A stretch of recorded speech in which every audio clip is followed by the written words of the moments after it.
Institute for bringing us together. Mark, thank you for your thoughtfulness and vision in this event tonight. You are a true designer.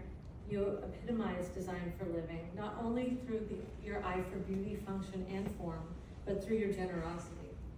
Mark is generous towards his students with his charity work and through the care he has for those lucky enough to call him a friend. Thank you, Mark. Let me go to my slides. Whoops, I forgot about that. Le Corbusier, a mouthful, said, "A home should be the treasure chest of living. Our homes are reflections of our personal histories, values, and goals. Who we are and who we hope to become. We use our homes as sanctuaries and stages, where the story of our lives unfolds in all its glory, chaos, and serenity. Tonight, I'll explore the evolution of the interior and how to design a home of meaning." So my background, as you know, I went to the other school, I'm sorry. And then I went to Cranbrook for my MFA. And looking back at my art school experience, I went to art school to become a designer for some reason. And then I went to design school to become an artist. And now, my work weaves together 4 threads: art making, object making, curation, and interior design. And I like to focus on how we live, not just what we see. Oops, slide. See if I can get this to work. Oh, there we go. Hariri Pontarini Architects, I'll say it very clearly for you, is an award-winning Canadian architecture and urban design firm with 130 people driven by collaboration and invention. At HPA, I learned design in various environments, from hospitals to private residences. Every project, no matter the size, came down to 3 pillars that Seamak Hariri, the founder that I work directly under, holds very dear to his heart. 1 was beauty, 2 was refinement, and 3 was care. And every project we had to think about the beauty of the space we were creating, the refinement of the details that we practiced over and over to get perfect, and the care of those who live in the space. Are we taking care of the people who work or live in these spaces? I'm very grateful to him for instilling these ideals in me and training me on how to get it right, eventually. This here is a project that we did in Muskoka, Ontario, which is cottage country, we call it in Canada. It's a very large house for cottage country. But the question I had when this project came to my desk was, how are we going to achieve this grand, large living room, a seating for 12 people minimum, and make it feel comfortable and intimate? We achieved this through layering of textures. It wasn't so much about, the furniture arrangement was important, and the size of the sofa, the custom furniture was important. But what really made the big difference was when we started layering texture and books. And since this photograph has been taken, we've actually added even more.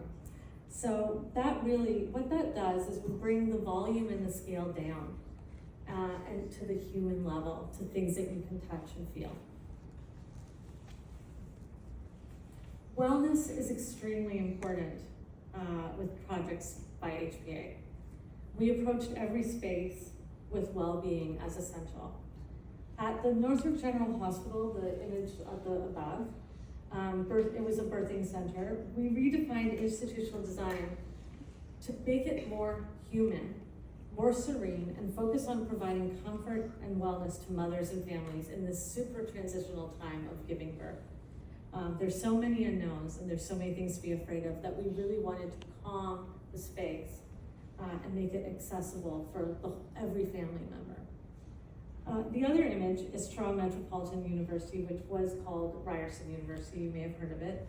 In that project, we really looked at color a lot, and different floors had different purposes. The top floor was for victims of assault and rape, and where they could go to be helped and for all sorts of services for them. The bottom floor was a doctor's office, so where you could go and get your vaccines and things like that. So we really had to think about the color progression, and also so you know what floor you're on, for people with issues with being blind and things like that. So it was a really interesting project in trying to make living accessible in this environment that's not home. So space material object, otherwise known as SMO. I like to say SMO money, SMO problems. After years of leading HPA's interior design department, I founded Space Material Object, and this studio is merging art and design. I want to try to have a truly interdisciplinary studio and do it right. The question I'm seeking to answer is, how does a design practice create a total work of art? There's a word in German for this that I'm not even going to try, but I'm sure any of you students know this word, right? Maybe? While honoring a building's past, family history, and the collections that we build. At SMO, I explore how material, scale, and craft can shape emotion. How a home or object can carry memory and elicit comfort. So I'm going to take you back in time for a moment and see how has the home evolved over time. And we have an image from the 16th century, the 19th century, and the present day. So we're going to focus on Britain in this because we have to, it's a short talk.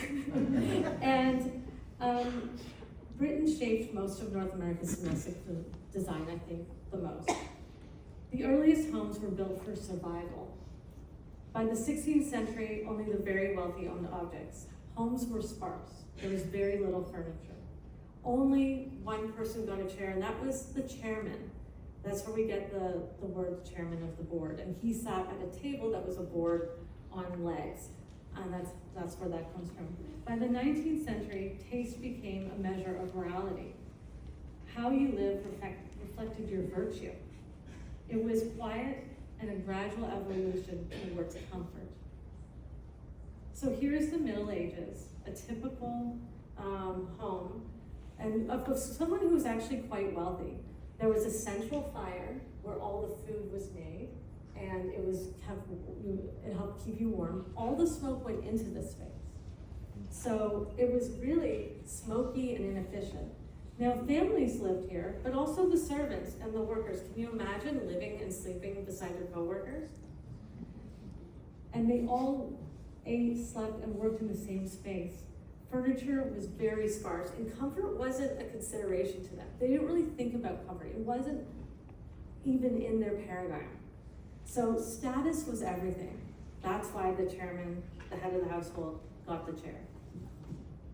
As we move a little further in, what really changed things for architecture at this time was the fireplace and the advances that the fireplace made.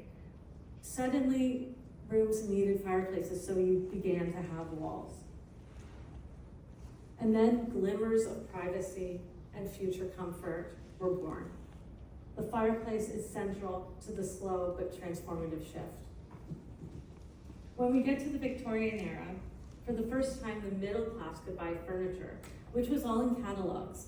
And these catalogs were came from famous architects and designers from all over the world who would scale down what they did on a larger scale in the buildings for this more massive market. And comfort became a concept. The parlor, living room, became a stage for best behavior. There was rules in the parlor. You weren't allowed to smoke your pipe in the parlor. You had to be well behaved. And it was said, and there were so many objects in the parlor, from things that people were collecting, that it was said that a quick girl, like a housekeeper, could take 3 hours to dust and clean the parlor. As Phil Bryson wrote, the history of private life is the history of getting comfortable slowly. Furniture was more focused on comfort than strictly utilitarian and sparse like the furniture of the Middle Ages. Rooms had a purpose finally, and privacy became important.